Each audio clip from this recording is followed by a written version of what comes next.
السلام علیکم students, welcome to my channel. آج اس میں ہم رچرڈ یونیورسٹی کے ہینڈ آؤٹ کے مطابق ٹاپک نمبر 156 کور کریں گے، جو کہ ہے برانسن برنرز ایکولوجیکل تھیوری۔ ٹھیک ہے جی، فائل ٹائم پریپریشن کے حوالے سے یہ امپورٹنٹ ویڈیوز ہیں، کیونکہ ان لاسٹ کی ویڈیوز میں تمام تھیوریز کو ڈسکس کیا جا رہا ہے، تو لیکچر کمپلیٹ ضرور اٹینڈ کیجیے گا۔ تو چلیے ویڈیو کی طرف پڑھتے ہیں کہ یوری برانسن برنر نے یہ تھیوری جو ایکولوجیکل سسٹمز تھیوری ہے یہ ڈیولپ کی تھی تاکہ یہ سمجھا جا سکے کہ ایک بچے کا انوائرمنٹ کس طرح سے اس کی ڈیولپمنٹ کو افیکٹ کرتا ہے۔ اس تھیوری کا فوکس یہ ہے کہ ایک بچہ صرف ایک انوائرمنٹ کا حصہ نہیں ہوتا، بلکہ وہ مختلف لیئرز یا سسٹمز کا حصہ ہوتا ہے، ٹھیک ہے، جہاں ہر سسٹم اس کی زندگی میں کچھ نہ کچھ رول پلے کرتا ہے۔ ٹھیک ہے، برانسن برنر کے 5 ایکولوجیکل سسٹمز ہیں، جیسے micro system, meso system, exo system, macro system اور کرونو سسٹم۔ ٹھیک ہے، تو مائکرو سسٹم جو ہے یہ سب سے چھوٹی اور ڈائریکٹ انوائرمنٹ ہے، جہاں بچہ روزانہ انٹریکٹ کرتا ہے، جیسے گھر، اسکول، دوست یا محلہ وغیرہ۔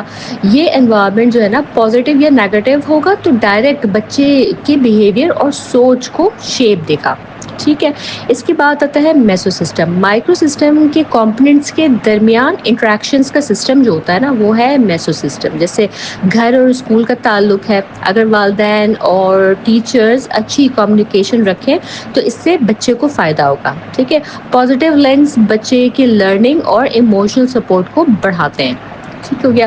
تھرڈ اس کا ہے ایکزو سسٹم، وہ انوائرمنٹ جس میں بچہ ڈائریکٹلی شامل نہیں ہوتا مگر اس کا اثر، اس انوائرمنٹ کا اثر جو ہے وہ بچے پہ ہو رہا ہوتا ہے۔ فار ایگزامپل جیسے پیرنٹس کا جاب ہے اگر، ٹھیک ہے، یا میڈیا ہے یا اسکول پالیسیز ہے، کہ ان کا ڈائریکٹلی تو بچے پہ انوائرمنٹ نہیں اثر نہیں ہوتا، لیکن اس کا جو ہے انڈائریکٹ اثر بچے پہ پڑ رہا ہوتا ہے۔ ٹھیک ہے، جیسے اگر والدین کا جو ہے کام ہے، جو ان کی جاب ہے بس اسٹریسفل ہو تو بچہ بھی اس کے اثر میں آتا ہے۔ ٹھیک ہے، اس کے بعد جو ہے میکرو سسٹم، سب سے بڑا اور آؤٹر موسٹ سسٹم ہے یہ میکرو سسٹم۔ اس میں cultural values, beliefs, laws, traditions وغیرہ شامل ہوتے ہیں۔ صحیح ہے، جیسے قومی تعلیمی پالیسیز ہو گئیں یا معاشرے کا attitude towards early child education. صحیح ہے کہ سوسائٹیز کا نظریہ بچوں کے لیے پالیسیز اور سپورٹ طے کرتا ہے۔ ٹھیک ہے، یہ بڑے لیول کا سسٹم ہو گیا۔ اس کے بعد آ جاتا ہے کرونو سسٹم۔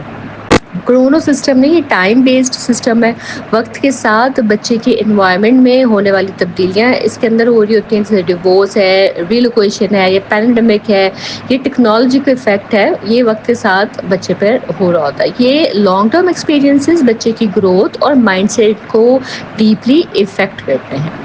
ٹھیک ہے، تو دیکھیں برانسن برنرز کا ایکولوجیکل تھیوری جو ہے نا وہ یہ سمجھاتی ہے کہ بچے کی ڈیولپمنٹ صرف اس کے گھر یا اسکول کی وجہ سے نہیں ہوتی، بلکہ پورا ماحول، چھوٹا یا بڑا، اس کی پرسنالٹی، ایموشنل گروتھ اور لرننگ پر اثر ڈالتا ہے۔ ٹھیک ہے جی، تو اس کے ساتھ یہ لیکچر بھی ہمارا مکمل ہوتا ہے۔ یہ بہت شارٹ میں امپورٹنٹ پوائنٹس کے ساتھ جو ہے یہ لیکچر میں نے آپ کو سمجھا دیا ہے۔ اس کی ڈیٹیل ویڈیوز بھی میرے چینل پہ آپ کو مل جائیں گی، جو مڈ ٹرم کی فائلز ہیں، جو مڈ ٹرم کے لیکچرز ہیں AC 202 کے، AC 301 کے، تو ان لیکچرز میں جو ہے یہ آپ کو ڈیٹیلڈ ویڈیوز بھی مل جائیں گی ان تھیوریز کی۔ اگر آپ چاہیں ڈیٹیل میں جاننا تو آپ وہ لیکچرز میرے اٹینڈ کر سکتے ہیں۔ ٹھیک ہے جی، تو مجھے امید ہے کہ یہ لیکچر بھی آپ کو سمجھ آیا ہوگا، یہ تھیوری بھی آپ نے انڈرسٹینڈ کی ہوگی۔ اگر آپ کی کوئی کنفیوژن ہو اس لیکچر کے حوالے سے، یا آپ کے کوئی سوال ہو، اور یا پھر اگر آپ اپنا کوئی فیڈ بیک دینا چاہیں تو ضرور مجھے کمنٹ سیکشن میں بتائیے گا، میں پوری کوشش کروں گی آپ کو ٹائملی رسپانس کرنے کی۔